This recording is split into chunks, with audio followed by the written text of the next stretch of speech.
What's up guys, Diego here from ProNDC. Welcome to another ESO build video. In today's video I want to focus on the Stamina Nightblade PVE build update for the Wolfhunter DLC.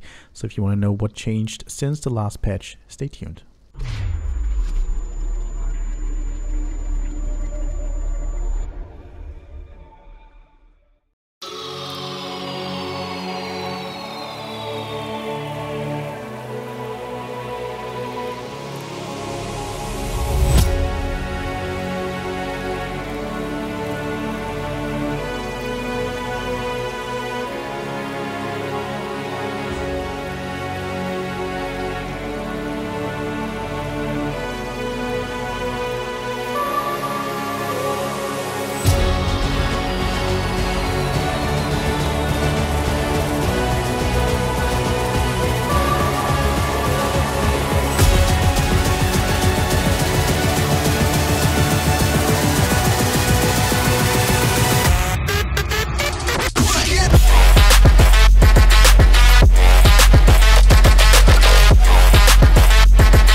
So that was the self-buff 3 million DPS test on the Stamina Nightblade. DPS went down a little bit for me. Maybe I'm doing something wrong, I'm not entirely sure, to be honest. I was able to get 58k plus tests relatively easily last patch with less champion points and about the same setup. So we of course want to start first with the stats before I get into gear and talk about the setup itself. So I'm currently a red guard. Red guard, in my opinion, is the best raids. It gives you 10% more max stamina, it gives you 9% more stamina recovery, and you also get back resources like stamina from melee attacks. So that's really, really nice, and I just think it's the best mix of sustain and DPS. What also would work is, of course, a Khajiit, and then also a Wood Elf can work. Personally, the two races that I pick for Stamina Nightblade are Khajiit and Red Guard being my first choice. And then also other races can work, like Orc or Imperial or even Nord would work. We have all points into Stamina, of course. We use the Lower Munda Stone. With all Divines, we still get 4,196 penetration from that. We really need that because of the changes that were made to the Night Mother's Gaze and Thunderflame set and Summer set. We use max health and max stamina food, and what they changed was a bug with buff food. So what basically happened was that we're using blue food, max health and max stamina, and the food scaled to gold quality and gave us a little bit more stats. So we had a little bit more stamina and a little bit more HP. The reason why it scaled to gold stats was because we had legendary quality weapons. So basically, if you had like green weapons, it actually scaled down a bit. And there was another bug with poison. So if you, I think that bug is still active. If you take buff food on a bar where you have poisons, it will scale to the level of your poisons. So just like make sure you take food on your bar where you do not wear any poisons, but we don't need any poisons more at all anymore. So you can see the rest of the stats here, and that's with full medium, so 7 medium, all divines, and yeah, let's get into gear. So we're at the gear overview. We currently wear the same setup as last patch, so it's 5 perfect Reliquin, all divines on the body. Gets us weapon crit, minor slayer, weapon crit, max stam. If you have the perfected version, the non-perfected version is also fine.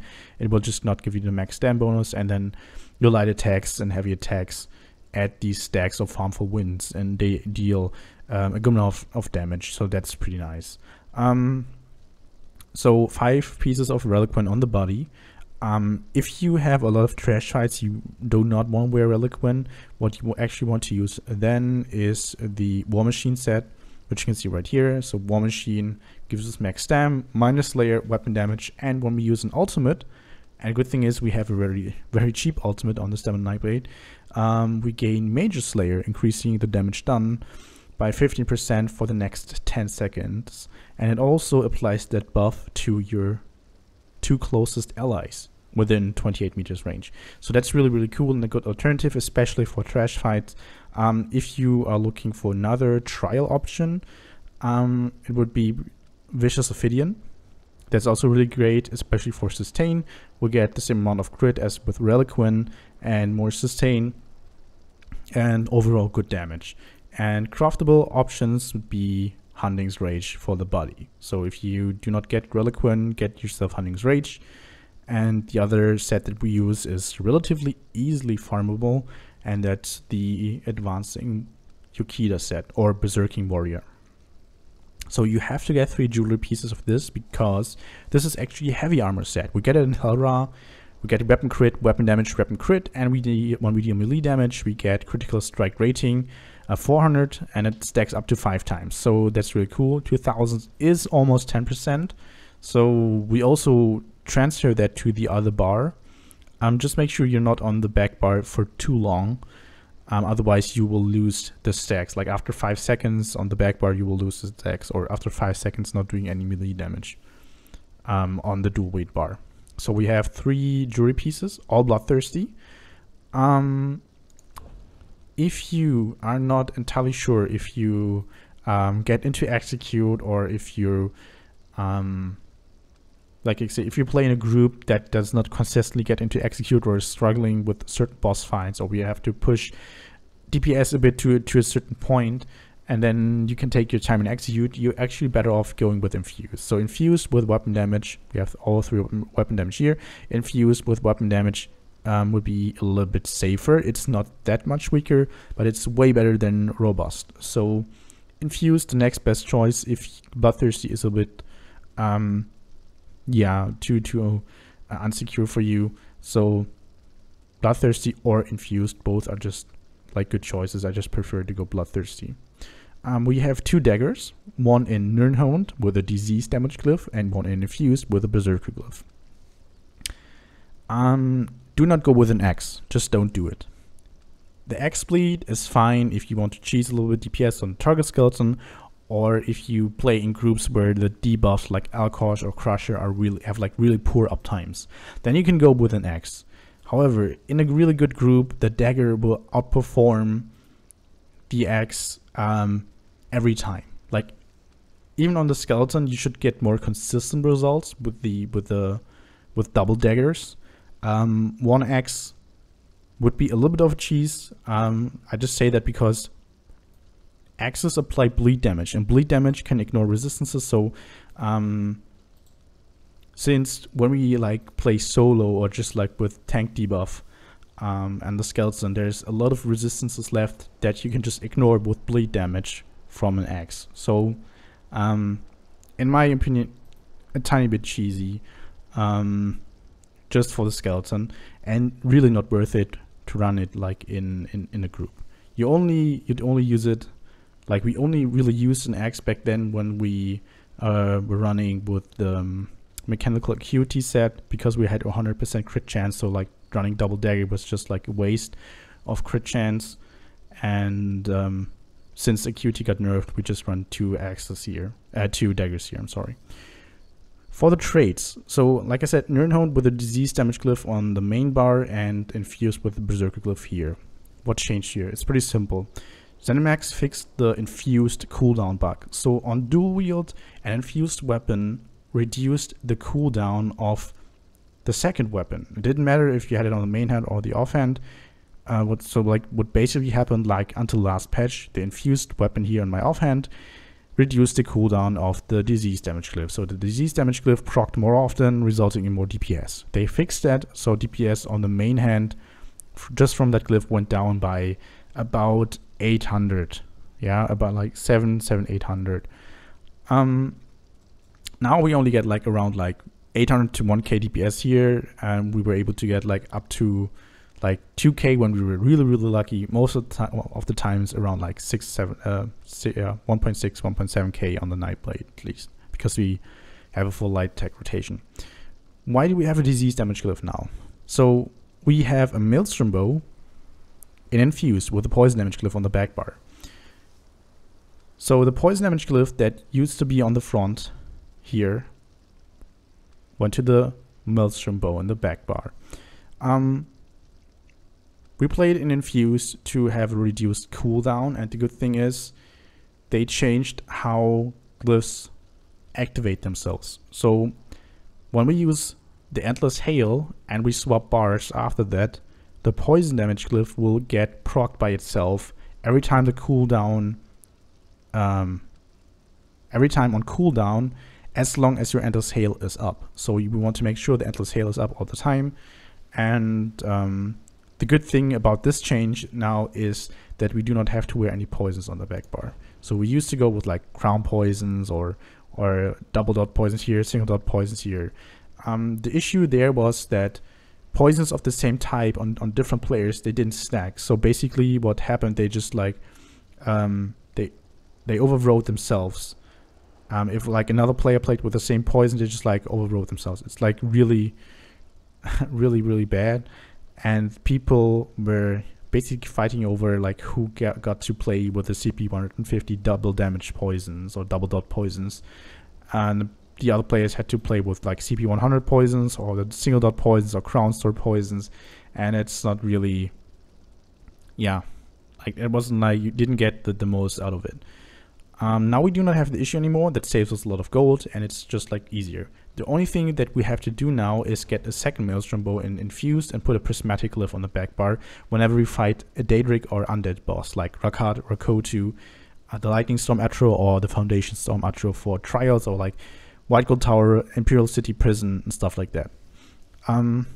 As for traits on the dual wield bar, I kept Nirnhold Infused because I just like the weapon damage from Nirnhold, like to have like safe weapon damage here. I also tried full Infused, so like an Infused disease damage glyph, then of course we get the same amount of DPS that we got last patch from the disease damage glyph, so it goes up by like 600 DPS to 1k DPS, depending on how many procs you get and how often it crits. I also tried Infused with Precise, got me very similar results. I just kept Nirnhold in Infused because I didn't have to retrade any of my weapons, and that's actually pretty nice. If something comes up, if something will change about the weapon traits for this patch or for the next patches, I will do an additional video and update you guys about it. But as for now, we'll just keep the same weapon traits as on the dual wield bar. The only thing that changed is the glyph, and we have an Infused Maelstrom bow. As for the monster set, we use Selene. So Selene is really good, giving us stamina and then proccing the bear, which only has a 4-second cooldown, which that's really cool, and gives us a ton of DPS because the harmful winds count as melee damage and they can proc Selene. That's really nice. In other trials, or in trials where we have bosses with big hitboxes, we go with Veladreth, because there are some bosses where like 2 or 3 disease spores can actually hit the boss, for example Valarial, and then that can result in like 5k plus DPS just from the monster set, and that's really strong. So this is the option you have for monster sets. If you cannot get your hands on the Advanced Yukita set, what you can do is like combine Reliquin with Hunting's Rage because it's craftable and you need less materials to actually upgrade jewelry pieces. So that's pretty cool. What you can also use is the Briarheart set. Don't run Night Mother's Gaze, of course. You can also run War Machine in combination with Reliquin. That also works to a certain degree. That's not too bad. But yeah, that's actually pretty much it. Like those are the sets, that the combinations that I tried out myself and that actually really worked. There are of course a ton of other set combinations. If you want to know if your combination of sets work, just ask me in the comment section. But that's pretty much it for the gear. Let's get into skills. So now we're starting on the dual wield bar. The main spammable is Surprise Attack. We basically use this skill every time our dots are currently active, and of course our Relentless Focus is up, and we just fill the remaining time with light attacks and surprise attack. So we just like weave in light attacks with surprise attack until our spectral bow gets ready, and then we prioritize the spectral bow, of course. Rending slashes, really good single target dot. Bleak damage also ignores resistances, so that's really nice. Then we have relentless focus here. It gives us minor berserk, 8% more damage. We also get that from combat prayer. However, we do not need the combat prayer from the healers. That's pretty nice. And like I said, we get the spectral bow. So basically every 5 light attacks, we can shoot the spectral bow. That's really important for sustain. We not just like get an additional 10% stamina recovery, but we get a free cast every 5 light attacks. And it deals a ton of damage. So the damage of the spectral bow is stronger than surprise attack. So like I said, prioritize the spectral bow damage. And yeah, it's a free cast, so it also helps with sustain. That's why the sustain of Stamina Nightblade is so amazing. Then we have our Killer's Blade here. Killer's Blade is to execute, use it from 25% health and to 0 on the enemy, and it also deals a ton of damage. We keep spamming that in execute. It's a little bit stronger than the spectral bow. And also really, really cheap, as you can see, like just 1.3k stamina. Then we have Rearming Trap here. We use that to have minor force. If you can track the buff on PC, you can just like reapply it whenever it runs out. If you play on console, I just recommend to cast it every time before you swap bars to your bow bar. Then we have Flawless Dawnbreaker. We use this to get an additional 5% weapon damage and an additional 3% from the Slayer passive from the Fighter's Guild. We also get that, of course, from Rearming Trap. On the back bar, we use In-Cap Strike, really cheap, 70 ultimate. I changed the playstyle a little bit, thanks to Likyo. He suggested to apply every single dot that you have. So like your hail, your poison injection, your rending slashes, cut drops and stuff. Then go back and use it so you can make the most out of your burst. But I will get to that in a second when I talk about the skill rotation. Then we have Leeching Strikes. Really cheap, and it restores health and a bit of stamina for 20 seconds. And when it ran out for the full duration, you get an additional 4.2k stamina back. That's really nice. So it really helps with sustain. Whenever I drop to around 60 stamina, I recast it. I do not recast it in a rotation. So like I just make sure if I have issues with sustain and I drop low, I use my rending slashes or my trap, swap to the back bar, use Leeching Strikes, and then go back to the front bar. Unless my ultimate is ready, my In-Cap Strike, and then I just go with the In-Cap Strike. Then we have Razor Caltrops. It's from the PvP skill line from Assault. You need about 200,000 alliance points to unlock it, and it's a good AoE damage over time effect. Then we also have Rearming Trap in Execute to be able to use one more Killer's Blade while we're on the front bar. We cast Rearming Trap on the back bar instead of Razor Caltrops. Will just result in more single target DPS. Then Poison Injection. Also really good single target dot, especially at 50% and less. And then Endless Hail, which activates our Maelstrom Bow, the strongest stamina ability that we currently have in the game. That's pretty much it for skills. Let's have a look at champion points. So for the green tree, I tend to switch things around a little bit. What you should definitely have is points into Mooncalf and some into Tenacity if you need to do some heavy attacks. Like usually I'd put a bit more into Mooncalf, a bit less into Tenacity. It really depends on the trial that I currently run, but if you want to see the green CP distribution, just hit the pause button and then look at it. But I just tend to switch it around. Same goes for the red tree. This is currently for the Maw of Lockhart. Depending on the trial that you want to run, you need more points into Hardy, or can like take them completely out, for example in Asylum Sanctorium and stuff like that. So also just hit the pause button. This is just for VMAW. If you want to know other red CP distributions, just ask me in the comment section. What's more important is the blue section, and there I currently have 23 points into piercing, 56 into mighty, 14 into thaumaturge, 66 into precise strikes because we have such a high crit strike rating, 61 into master arms, and 14 into physical weapon expert. We have 75 points here to unlock the butcher passive, so our light attacks and execute get a little bit stronger. That's really important. If you need more points into penetration, you can take them out from precise strikes.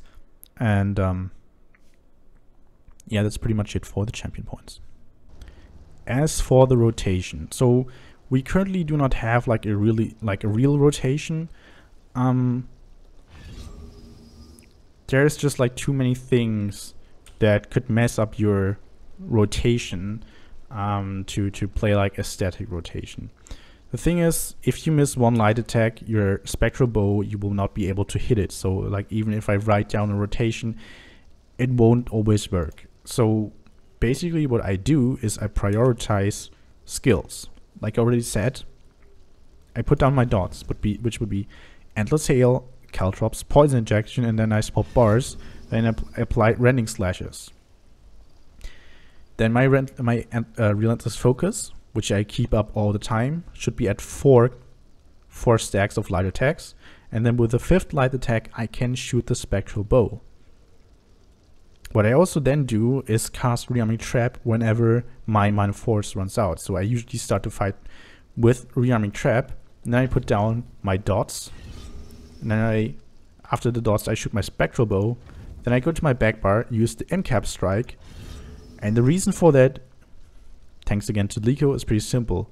All my dots are currently running. When I use my Incap Strikes, I get additional damage, 20% for the next 6 seconds, and then I can just use those 6 seconds to spam my light attacks and another Spectral Bow, and then recast my dots again. If I just like use it on the back bar, used an Incap Strike, I still would have to apply Rending Slashes, which is just another dot, and I'd end up losing a little bit of the 20% extra damage.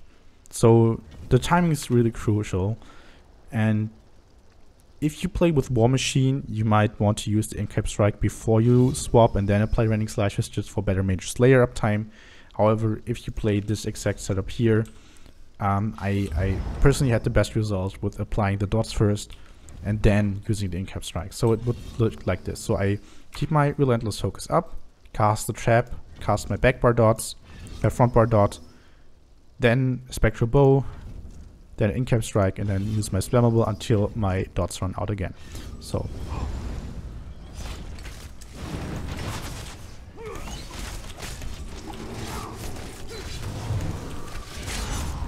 then I can just use my Spammable again, use the Spectral Bow, and recast my dots.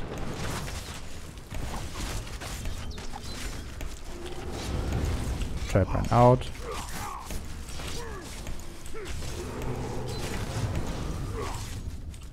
So that's pretty much how it would look. Probably a little bit too fast for you, but what I recommend if you're struggling a little bit with like playstyle or like want some easier rotations, like they're not real rotations, but what you can just like do is watch my old videos from the last 2 patches and get some information there. I explain some stuff about rotation. But that's pretty much it for today. So if you have any further questions, feel free to ask them in the comment section. And also make sure to hit the like button. And if you do not want to miss any more ESO content, I'd really appreciate if you sub to the channel. So I hope you tune in next time too. Until then, bye bye.